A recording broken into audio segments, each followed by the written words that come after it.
آپ کی ختم نبوت کے اوپر جو ہے وہ ڈاکہ ڈالے جانے کا کوئی اندیشہ ہو۔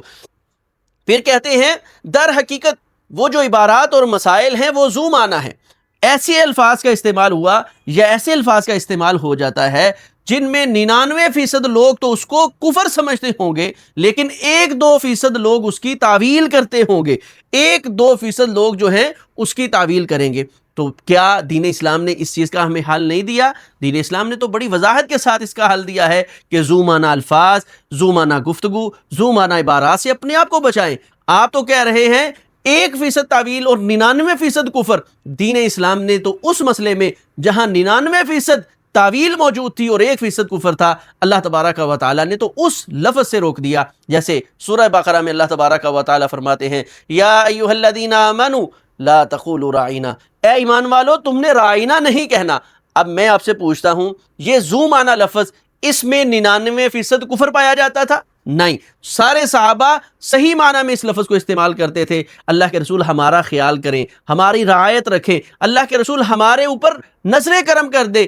اللہ تبارک و تعالیٰ نے جب دیکھا کہ غیر مسلم یہودی جو ہیں اس جب مجلس کے اندر آتے ہیں تو اس مجلس میں وہ انہی الفاظ کو تروڑ مڑوڑ کر، جیسے دوسرے مقام پہ اللہ تعالیٰ فرماتے ہیں وَرَاعِينَا لَيًّا بِأَلْسِنَتِهِمْ، یہ رائنا کہتے تھے زبان کو مروڑ کر، زبان کو تبدیل کر کے، ذرا لمبا کر کے، راعینا ہماری بکریوں کے چرواہے۔ تو اللہ تبارک و تعالیٰ نے جیسے ہی یہ لفظ ذو معنی ہوا غیر مسلموں کے لیے، تو اللہ تبارک و تعالیٰ نے اس لفظ سے اہل ایمان کو روک دیا۔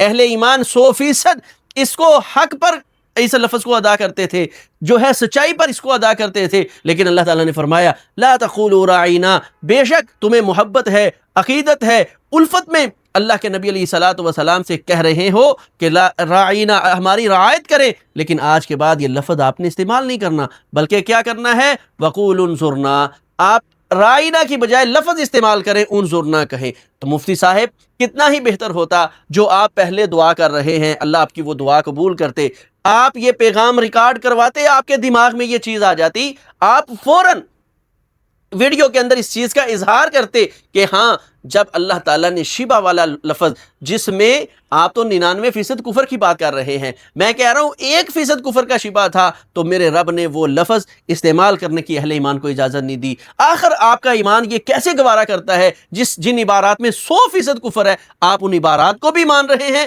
اور آپ ان کتابوں کا بھی دفاع کر رہے ہیں اور لوگوں کے سامنے دعا کر کے کہیں یہ جھوٹا ڈونک تو نہیں دچا رہے؟ اگر آپ اپنے مسئلے میں سچے ہیں تو پھر آپ کو میرا پیغام ہے کہ آپ کھلے لفظوں میں ان ساری عبارات سے جو اشرف علی تھانوی رحمہ اللہ کی طرف یا اسی طرح قاسم ننوتوی کی طرف، رشید گنگوہی کی طرف منسوب ہے، آپ ان ساری کتابوں سے، ان ساری عبارات سے برات کا اعلان کریں، جیسے اللہ نے اپنے نبی صلی اللہ علیہ وسلم کے صحابہ کو سکھایا اور برات کا اعلان کروایا، اور اس کے متبادل جو ہے انظرنا کا لفظ دے کر حل دیا ہے۔ اگر آپ حل چاہتے ہیں، اگر حل نہیں، پانی میں مدانی ڈالنا چاہتے ہیں اور یہی گیم آگے آگے جو 100 سال سے چلتی آ رہی ہے آپ مزید چلانا چاہتے ہیں تو چلائیں، پھر آپ صرف ویڈیو میں نہیں، آپ تہجد میں اٹھ کر بھی دعائیں کریں کہ اللہ کوئی حل دے دے، تو اللہ نے حل دیا ہے، ہم حل لینا نہیں چاہتے، آئیں حل کی طرف۔ تو اللہ تبارک و تعالیٰ نے جو حل دیا ہے وہ کیا ہے کہ آپ ان الفاظ، ان عبارات، ان کتابوں سے برات کا اعلان کر دیں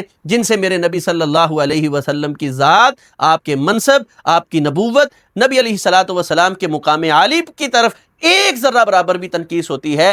اہل ایمان کا حق نہیں ہے کہ ان عبارات کا دفاع کرے، ان کتابوں کا دفاع کرے یا ان کے لیے کوئی آگے سے تعویل کرے۔ کھلے لفظوں میں آپ وہاں جو ہے برات کا اعلان کریں۔ پھر کہتے ہیں کہ دیکھیں ہر لفظ کی تعویل ہے، تعویل ہو سکتی ہے۔ پہلی بات تو میں نے یہ کہی کہ آپ تعویل کرنے کی ضرورت ہی کیا ہے؟ کیا آپ کو صریح الفاظ نبی علیہ السلام کے ادب و احترام کے لیے نہیں ملتے؟ جب صریح الفاظ ملتے ہیں تو آپ کی نبی علیہ الصلوۃ والسلام کی شان میں وہ الفاظ کیوں استعمال کرتے ہیں جو نبی علیہ الصلوۃ والسلام کی ذات اور آپ کے مقام کے بارے میں تنقیص کا سبب بنتے ہیں؟ اور اگر آپ اس سے آگے بڑھتے ہیں اور آپ کہتے ہیں جی یہ دیکھیں، پھر انہوں نے تعویلات، متکلم جو ہے وہ خود اپنی بات کی وضاحت کرتا ہے، متکلم جو ہے وہ خود اپنی بات کو جو ہے صحیح معنوں میں بیان کر سکتا ہے، تو متکلم کی بات لینی چاہیے۔ میرا آپ سے مطالبہ ہے، جائیں آپ رشید گنگوئی صاحب سے، قاسم ننوتوی صاحب سے، جو ان کی عبارات پہ اعتراض ہے، تحذیر الناس اور تذکرۃ الرشید پہ، ان کی وضاحت ان عبارات سے نکال کر دکھائیں جو انہوں نے کہا کہ نبی علیہ السلام کے بعد آپ کے زمانہ یا آپ کے زمانہ کے بعد کوئی نبی آ جائے تو آپ کی خاتمیت میں کچھ فرق نہیں پڑے گا. اس کا معنی ان کا کیا تھا وہ بیان کریں.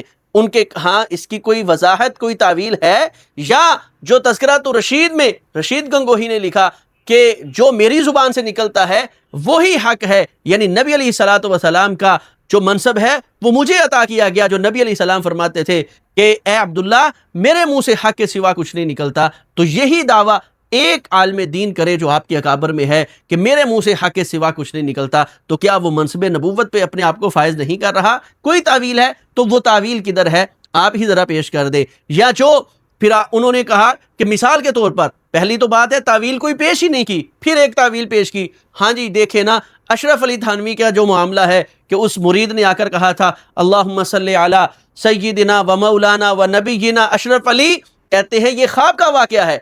صرف خواب کا واقعہ نہیں بلکہ اسی کتاب کے اندر یہ موجود ہے کہ فرمایا اب حالت بیداری میں ہیں، یہ خواب نہیں ہے. کیوں نہیں آپ نے اس عبارت کو پڑھا کہ حالت بیداری آپ نیند کو کہتے ہیں، خواب نہیں ہے؟ کیا جاگتے ہوئے آپ کو خواب آ جاتے ہیں؟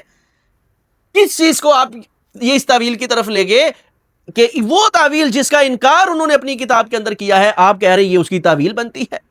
کیوں آخر اس کے دفاع میں آپ اترے ہیں؟ برات کا اعلان کیوں نہیں کر سکتے؟ آخر مسئلہ کیا ہے؟ چلیں کم از کم آپ اس کی وضاحت کر دیں.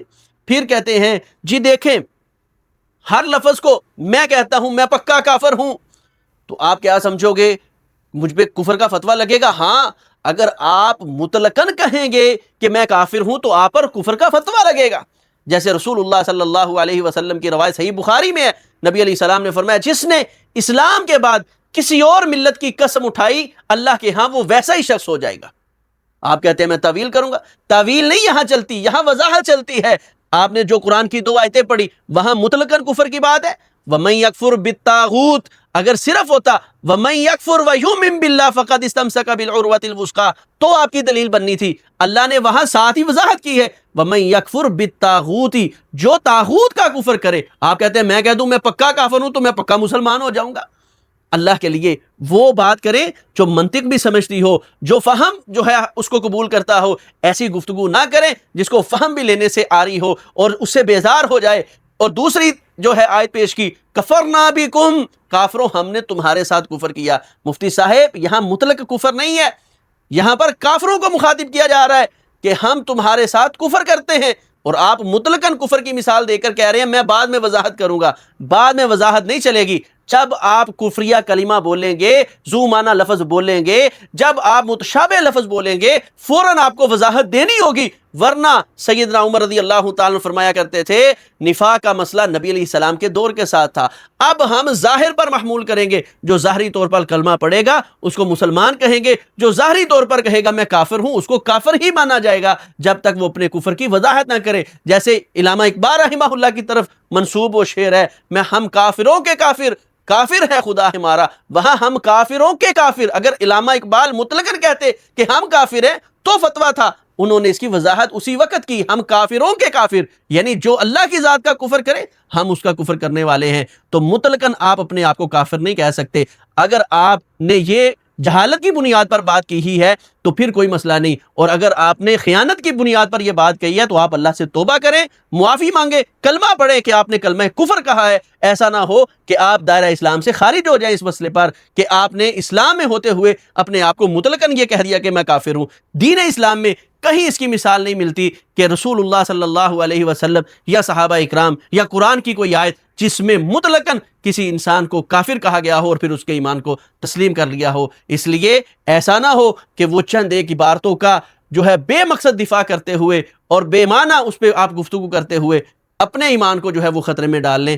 آئیں اللہ نے آپ کی دعا کو قبول کر لیا ہے، وہ راستہ دے دیا ہے جس میں لوگ متفق ہو سکتے ہیں. آسان سا راستہ ہے، قرآن و سنت کے ساتھ چمٹ جائیں، ان کتابوں ان عبارات سے برات کا اعلان کر دیں. اسی میں نجات ہے، اسی میں اتفاق ہے، اسی میں اتحاد ہے، اور اسی میں دنیا آخرت کی بھلائی ہے. اللہ تعالی ہمیں حق کو سمجھنے اور اس پہ پھر عمل کرنے کی بھی توفیق عطا فرمائے.